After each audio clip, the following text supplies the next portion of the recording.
वन्दे श्रद्धा विश्वासरूपिणौ याभ्यां विना पश्यन्ति सिद्धः स्वान्तः स्थमीश्वरम्।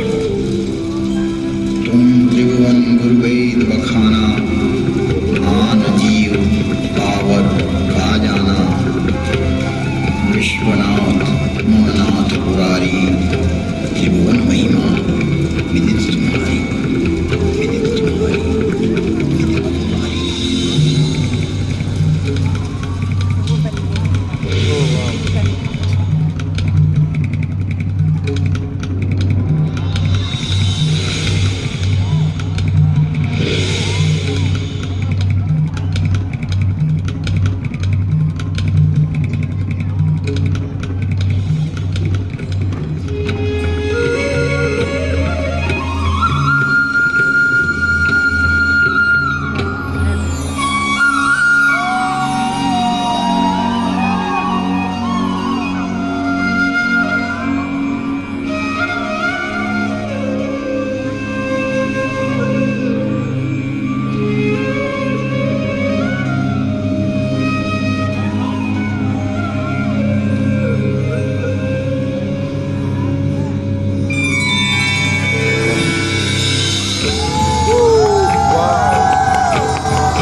तो आइए प्रवेश करते हैं एक कालातीत कथा में, जिसकी काल गणना असंभव है।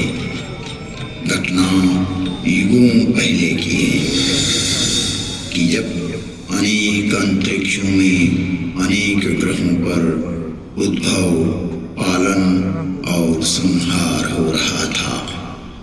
अर्थात कई सारी सृष्टियों का प्रादुर्भाव और विलय हो रहा था।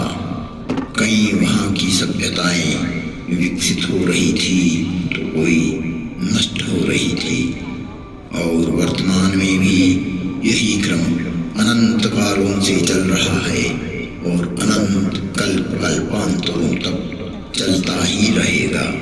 यह अंतहीन क्रम है, परंतु यह घटना इस पृथ्वी नामक ग्रह की है कि जब यहाँ सब कुछ निशब्द था, समस्त पृथ्वी जल आप्लावित थी, तभी भगवान विष्णु ने वराह रूप धारण कर पृथ्वी के कुछ भाग को जल से बाहर निकाला,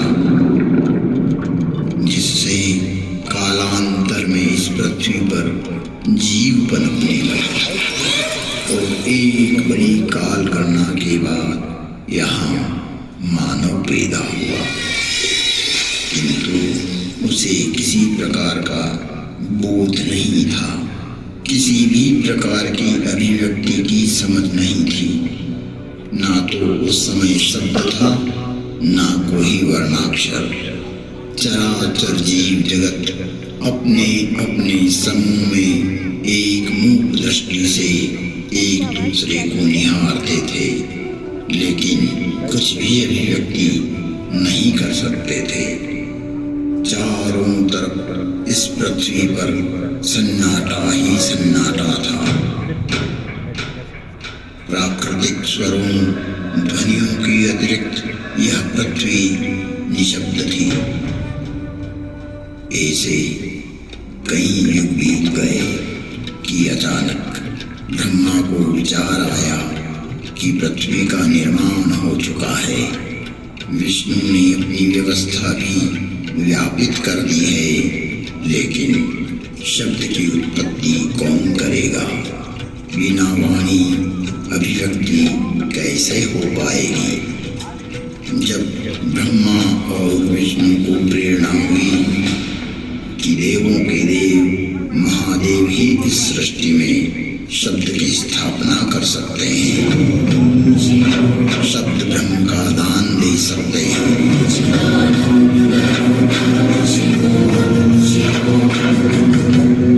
परंतु शिव का समय अधिकतर समाधि में ही व्यतीत होता था। जगत में वेद की स्थापना के लिए, मनुष्यों में, प्राणियों में सत्य, प्रेम और करुणा की भावना प्रकट करने के लिए, शब्द को देह देने के लिए महादेव को समाधि से जगाना अति आवश्यक है। जब ब्रह्मा, विष्णु और सारे देवताओं ने महर्षि पाणिनि को प्रेरणा की कि वो महादेव को प्रसन्न कर जगत में शब्द प्रकट करने की प्रार्थना करें।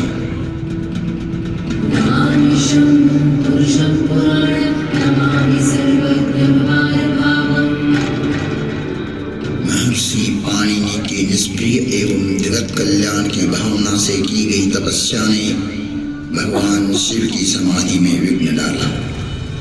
महादेव की समाधि असमय भंग हो गई। महादेव के जागते ही उनका रौद्र रूप प्रकट हुआ और उन्होंने अपना नाद शस्त्र डमरू उठाया और भयंकर तांडव करने लगे।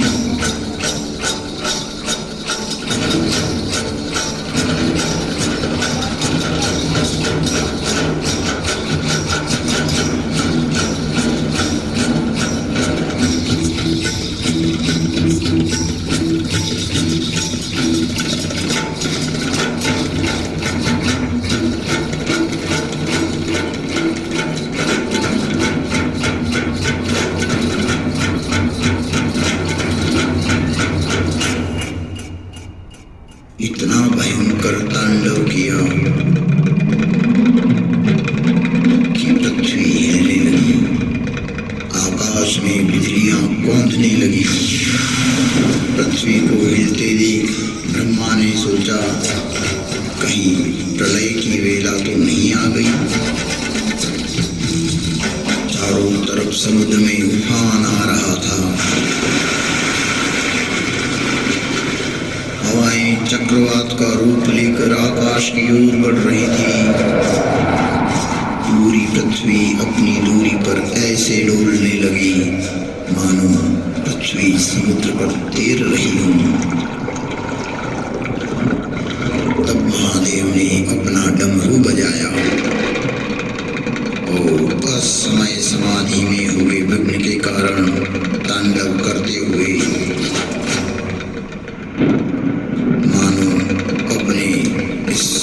नाद से संसार को बधिर कर देंगे,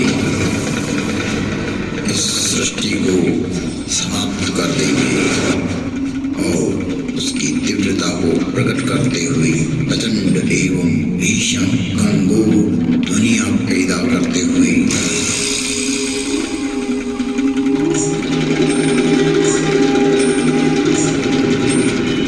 उग्र एवं महिमामय भयंकर डमरू नाद किया, जिससे प्राणी मात्र की श्रवण इंद्रियां लुप्त हो गई।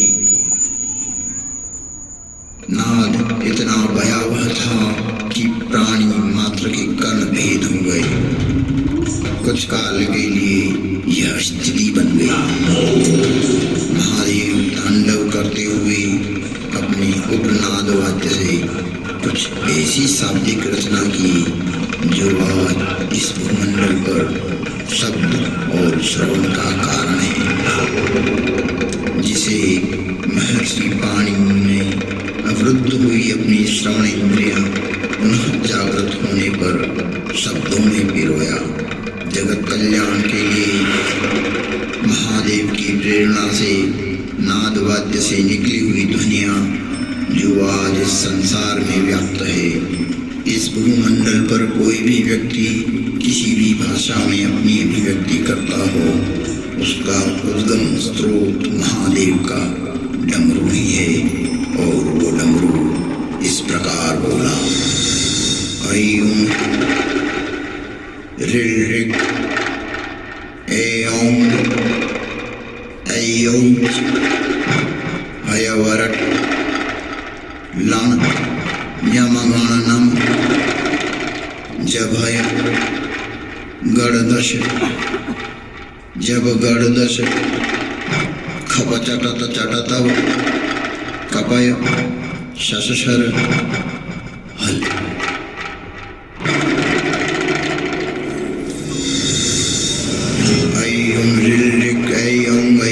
हयवरट लण यमगणनम जभय गणदश जब गणदश खप चटत चटतव कपय शशर हल। यह था शिव का नाद शस्त्र से उत्पन्न हुआ शब्द व्याकरण। इससे शब्द की संरचना हुई और डमरू ने जिस प्रकार ये 14 शिव सूत्र परमात्मा शिव ने जगत को लिए वो आज सभी की अभिव्यक्ति का कारण है। इति माहेश्वराणि सूत्राणि अनादि संज्ञार्थानि ऐसा मंत्या इतः हकारादि स्वकार उच्चारणार्थ लणमध्ये तत्संज्ञकः। शिव के नाद तांडव के बाद संज्ञा संधि ओष्ठ जिह्वा कंठ नासिका पुल्लिंग स्त्रीलिंग नपुंसकलिंग आदि आदि वर्णों की उत्पत्ति के स्थान तय हुए। वाणी में व्यापकता आई, वाणी की श्रेणियां निर्धारित हुई, वर्ण का लिंग तय हुआ। मुख और नासिका से एक साथ उच्चारित होने वाले वर्णों की उत्पत्ति हुई जो लघु सिद्धांत कौमुदी में संक्षिप्त रूप से वर्णित है, जिसका विस्तार सिद्धांत कौमुदी में प्रतिपादित हुआ है, जिसे हम अल्प समय में अभिव्यक्त नहीं कर सकते। शिव के निनाद तांडव के उपरांत महर्षि पाणिनि ने शब्द की रचना की और अक्षर को रूप देने के लिए प्रथम प्रार्थना की।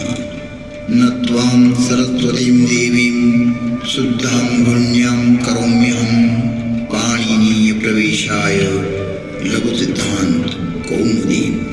महर्षि पाणिनि ने विनय कर लघु सिद्धांत कौमुदी की रचना की, जो आज इस जगत में सर्व भाषाओं का मूल है, जो कि सनातन है, शाश्वत है।